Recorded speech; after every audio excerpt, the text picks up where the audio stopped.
তো নমস্কার বন্ধুরা, সবাই কেমন আছেন? আশা করি সবাই খুব ভালো রয়েছেন। আমি কিন্তু ছাদ থেকে শুরু করলাম, সকাল থেকে ভিডিওটা শুরু করলাম। আমার মিঠু রানা প্রোফাইলে সবাইকে অনেক অনেক ওয়েলকাম। আশা করি সবাই খুব খুব ভালো রয়েছো। আমিও কিন্তু ভালো আছি। এখন তো গরম পড়ে গেছে, আর কি বলবো, তাই জন্য গাছগুলো অনেকটা ঝিমিয়ে যাচ্ছে। তাই জন্য আমার হাজব্যান্ড সকাল সকাল এই গাছগুলোয় জল দিয়ে দিচ্ছে। রোদ বেরোনোর আগেই ও কিন্তু সব গাছে জল দিয়ে দিচ্ছে। আবার রাত্রিবেলা শুতে যাওয়ার সময় তখন আরেকবার করে গাছে জল দেয়, যাতে গাছগুলো টাটকা সতেজ থাকে। তাও বন্ধুরা, গাছগুলো কিন্তু ঝিমিয়ে যাচ্ছে। আর আমার ফেসবুক বন্ধুদেরকে বলছি অনেক অনেক ওয়েলকাম। আমার ফেসবুক প্রোফাইলটা সবাই ফলো করে দেওয়ার জন্য নতুন নতুন অনেক ফলোয়ার এসেছে, ফলো করেছেন। অনেক নতুন নতুন বন্ধুরা আমার পরিবারে এসে যুক্ত হয়েছে, তাদেরকে অনেক অনেক থ্যাংক ইউ, অনেক অনেক ওয়েলকাম জানিয়ে ভিডিওটা শুরু করছি। তোমরা কিন্তু আমার ডেলি ব্লগটা দেখে প্রতিদিন কিন্তু দেখো, এইটুকুন আমার তোমাদের কাছে আশা। ঠিক আছে, তাহলে আমি কি করছি বন্ধুরা, তোমাদেরকে সবার কাছে একটু বলে দিই। সকালবেলা দেখো, প্রথমেই তো ছাদের থেকে ভিডিওটা শুরু করলাম। এরপর কি করছি, এরপর গ্যাসটা ভালো করে মুছে নিচ্ছি। গ্যাসটা মোছা হয়ে গেলে এরপর আমি কিন্তু রান্নাঘরে চলে যাব। রান্নাঘরটা ভালো করে ঝাঁটিয়ে দেব ও মুছে নেব। প্রত্যেক দিন বন্ধুরা সব ভিডিও তো আর দেওয়া সম্ভব নয়, ওই জন্য যতটা পারি একটু একটু করে আমি ভিডিও দেওয়ার চেষ্টা করি।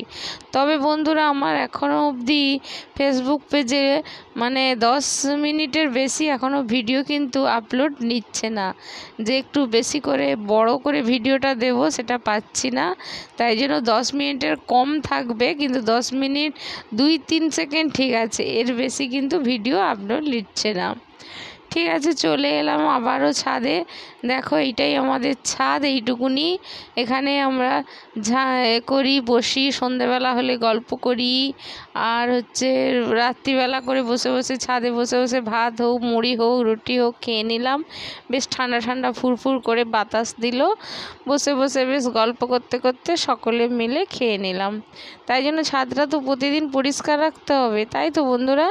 তাই জন্য হাজব্যান্ড গাছগুলো জল দিয়ে চলে যাওয়ার পর তারপরে আমি এই যে ছাদটা ঝাঁটিয়ে দিচ্ছি। দেখো বন্ধুরা, এখন ঘড়িতে বাজে সকাল 6টা। এরই মধ্যে সূর্যের তেজটা কীরকম শুধু দেখে নাও। আমার হাজব্যান্ড যে গাছগুলোয় জল দিয়েছে, কিছুটা জল ছাদেও পড়েছে, কিন্তু সেই জলের দেখো বিন্দুমাত্র কিন্তু নিশানা নেই। একটু সামান্য দেখা যাচ্ছে, ওইটা ওই শাড়িটা, ভিজে শাড়িটা মেলার ওর জলটা ঠোপা ঠোপা করে পড়ছে। আর এই যে গাছে যে জল দিল, ওর কিন্তু জল বিন্দুমাত্র নেই। তাই জন্য আমি ছাদটা ভালো করে, যেহেতু ছাদে এখানে বসা হয়, খাওয়া দাওয়া হয়, ওই জন্য আমি ছাদটা প্রথমে ভালো করে কিন্তু ঝাঁটিয়ে দিলাম। ঝাঁটিয়ে নোংরাগুলো কিন্তু তুলে নেব। আর প্রত্যেক দিন আমি কিন্তু 2বার করে ছাদে জল ঢালি, এক দুপুরে আর এক রাতে শোয়ার সময়। কেন বলো তো বন্ধুরা, যাতে ছাদটা ঠান্ডা থাকলে আমার নিচের ঘরটাও ঠান্ডা থাকে, প্লাস পাখার হাওয়াটাও যেন একটু ঠান্ডা লাগে। তারপর আমাকে একজন বন্ধু কমেন্ট করে জানিয়েছে যে গরম ছাদে আমি নাকি যদি জল ঢালি ছাদ নাকি ফেটে যেতে পারে। হ্যাঁ গো বন্ধুরা, আমার কিন্তু এটা জানা ছিল না, আমি অন্য একজনের কমেন্ট থেকে জানলাম। তোমরা যদি কেউ এটা জেনে থাকো, প্লিজ আমাকে একটু কমেন্ট করে জানাবে তো।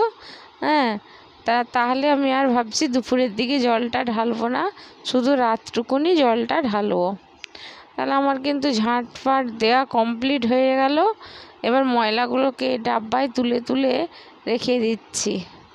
ঠিক আছে, এরপর আমি কিন্তু নিচে চলে যাব। আর উপরের আমার সব কাজ কিন্তু সারা হয়ে গেছে। সেপাশে রান্নাঘরটা মুছিয়ে দিয়েছি, আর ঝাঁটও দিয়ে দিয়েছি। এবার আমি দেখো নিচে চলে এলাম। এই যে মাদুর পেতে দিচ্ছি, কেননা আমার ছাত্ররা সব পড়তে চলে আসবে। তাই জন্য আমি মাদুরটা পেতে দিয়ে তারপরে অন্যান্য বাকি কাজগুলো সারি। ওরা হয়তো এলো, এসে বসেই সঙ্গে সঙ্গে তো আর পড়তে বসবে না, হয়তো কেউ যদি ব্যাগে করে কিছু খাবার দাবার নিয়ে আসে তাহলে ওইটা বসে বসে খেলো। খাওয়া দাওয়া হয়ে গেলে তারপরে এবার হচ্ছে পড়াশুনো শুরু করবে। তাহলে বন্ধুরা মোটামুটি অনেকটাই কাজ সেরে ফেললাম। এবার আমি হচ্ছে ওপরে উঠছি। কি করছি তোমরা দেখে না, ওপরে যে বালতিটা নিয়ে যাচ্ছি, বালতিটা ময়লার গাড়ি এসেছিল, ময়লাটা ফেলে দিয়ে ময়লার গাড়ি বালতিটা উপরে রেখে দিলাম।